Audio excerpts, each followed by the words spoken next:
Hello, everybody. Welcome to the second episode of the spring series right here on YouTube.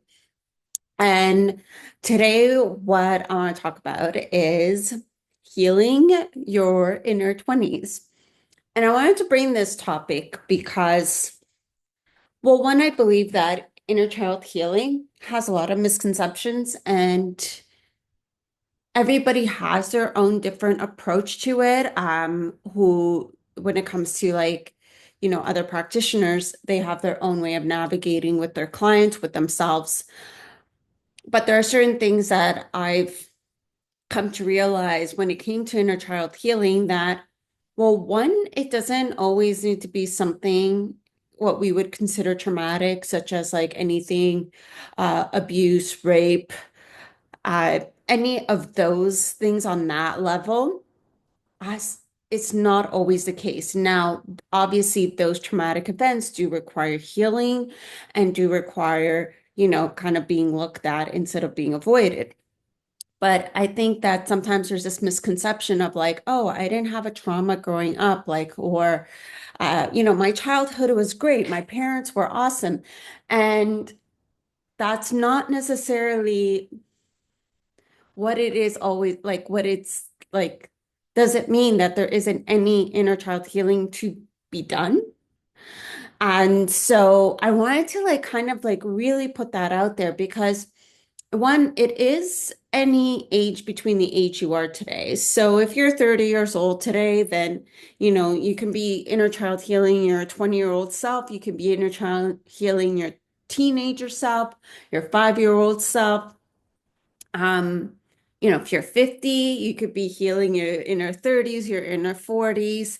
And what I am going to talk to you about the inner 20s, this can also be used like for your inner 30s, inner 40s, and inner 50s. Like if you're a lot older watching this, it like a lot of the things I'm going to say, it can be like used for those like to heal those ages as well.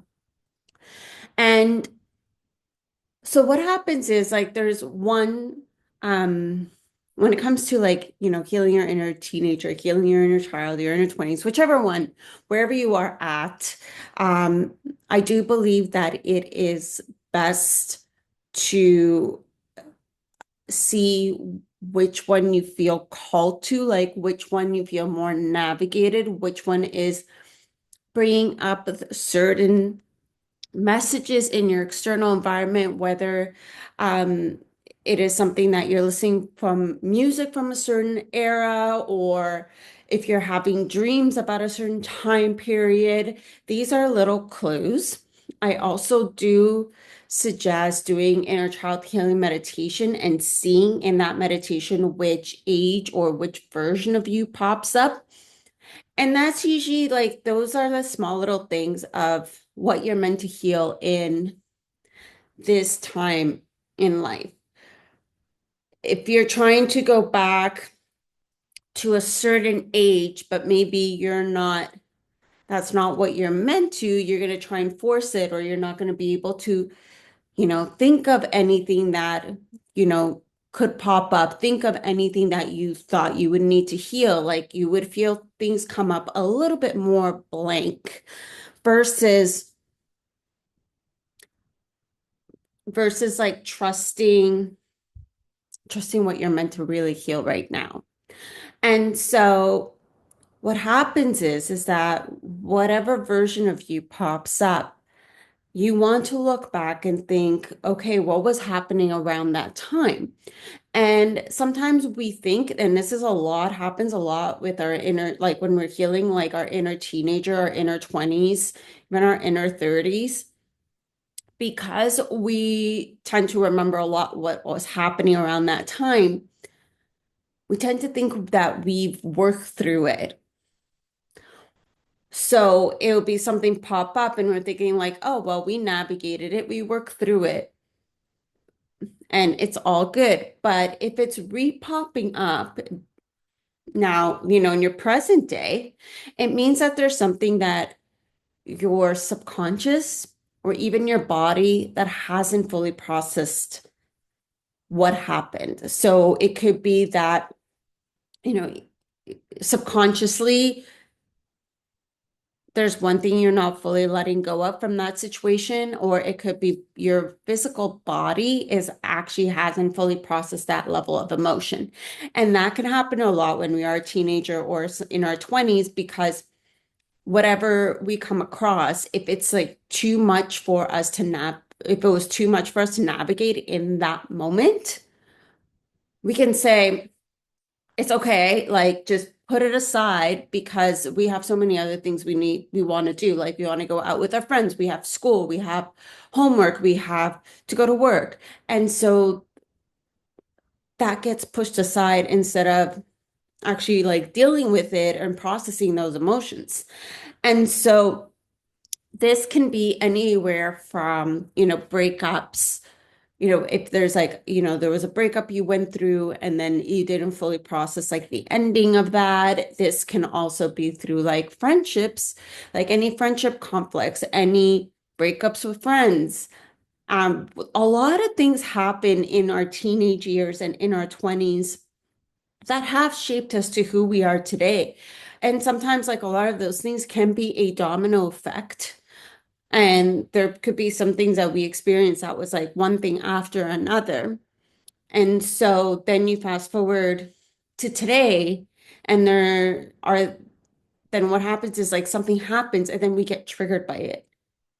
And that trigger is literally either subconsciously again didn't let it go, or like an unprocessed emotion, or a story that you told yourself like back at some point in your life, that a story about you, like that you're unworthy or that you aren't worthy of love, whatever that story was. And so going back and reflecting and saying, okay, like what was going on at that time? And what are the emotions that one you were feeling at that time? And what are the emotions you are feeling now about that time? And I think that allowing those emotions to surface and the emotions to like come up and be processed is key. And you can journal around that period of life of like, what did you learn? And, you know, why was it maybe that you are holding on to it? Or why was it that you put it down, like that you put it like under the rug? What was happening at that moment that maybe you couldn't properly navigate it? Maybe you didn't know, maybe you didn't understand, or maybe you were told that you shouldn't show emotions, or, that maybe you just wanted to like please everybody else and tell everybody that you're okay. So you hid that part or that pain that you were navigating. So these are like questions to like ask yourself. But you also don't want to get like stuck in that loop as well. And so this is why I think it's important to process, allow the emotions to flow, allow the unstuck emotions, anything subconsciously that was there to allow to surface. And trust me, it will go away. It's not going to be one of those things that you open Pandora's box and then you stay in the darkness. When it comes to healing, it does get better and it's temporary. You go through this dark period of unraveling pieces. And once you see it all, you can see like, was there a story I told about myself? Like, do I still believe that that story is true? Um, what would I tell that younger version if now, like, and what does that look like? What does that sound like? Are you still beating yourself up for how you made that decision or what you did? Or can you show a little bit of love and compassion? And these are like a few little key things to do. And you want to connect to that version of you. You want that version of you. It's a part of you. It's part of who you are. It's a part of your identity. It brought you to where you are today. And that version of you needs love and compassion, just like any other version of us, just like our 5-year-old self, just like our 10-year-old self. And so what can you share with her, with him? And I think that that is where you start as you begin pouring more love to yourself and as you begin to like slowly unravel the belief system that you created. If you did create a belief system about yourself at that time, then you can slowly take that away. And I think that incorporating things such as, excuse me, what was some of the favorite things you did at that time, in terms of like whether it's self-care or music you listen to or movies you love to watch, like some of your favorite things to do when you were in your teens or your 20s or your 30s, like what were some of those favorite things? And maybe bring that back. And I love to do that also for like inner child. Like if you are working on your inner child, what are some of the toys you loved? Did you love like, going outside and like jumping in puddles? Did you love blowing bubbles? Like, what was that thing? And that is a way for us to connect within ourselves and connect to that version of who we were. And through time, the more love and the more compassion, and also the awareness of, you know, why certain triggers pop up for you. And then what will happen is that as those triggers continue to pop up, you'll have the awareness of where it comes from.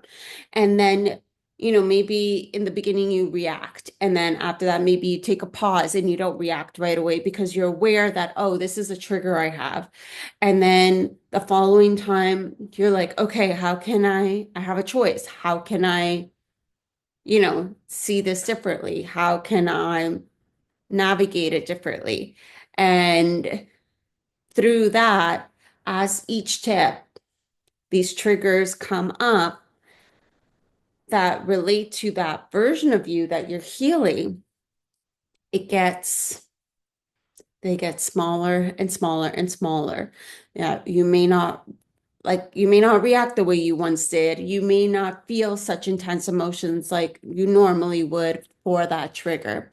And maybe you might start seeing it in a different lens. And maybe you'll realize, well, no, that's just my trigger. Like the other person or the situation is not wrong.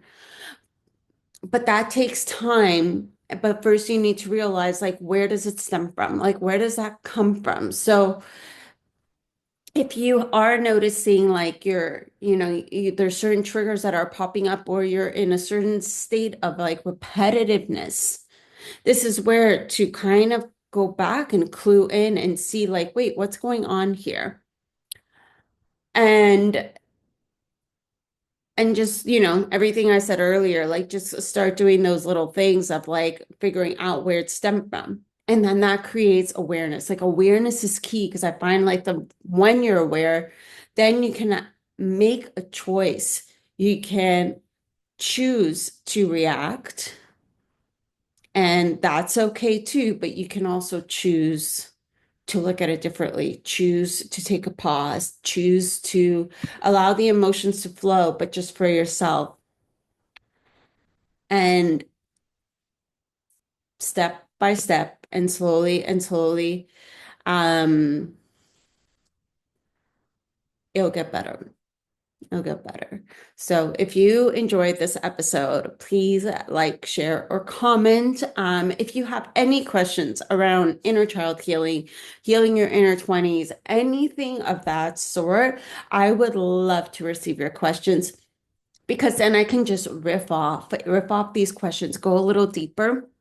Right now, like the way I'm sharing this is like what's in my mind and what I have learned. But the more people ask me their experiences, share their experiences, or the more they're navigating, then I can go a whole lot deeper and really get down to it. So thank you again so much for watching, and I will see you next time.